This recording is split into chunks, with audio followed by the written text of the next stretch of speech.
Andrew, we'll get to the Victorian restrictions in a moment, the roadmap. First, though, you've got some news on the all-important economic team for the Morrison government.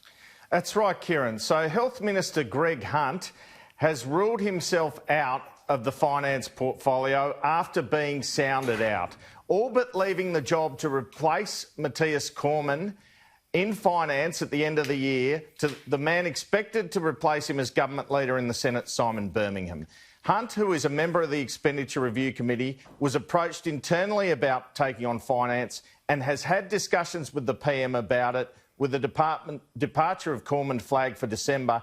But Hunt has agreed with the PM that he should stay in health until the election, given the pandemic. There is also a suggestion Michael Sukkar could be replaced as Assistant Treasurer, perhaps by David Coleman, as the PM looks to bolster his economic team after the departure of Cormann.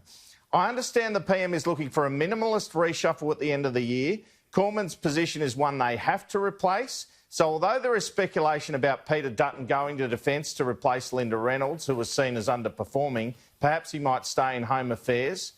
With one of the most critical budgets in decades set to be delivered in a month's time from today, the performance of Treasurer Josh Frydenberg is to be put to the test.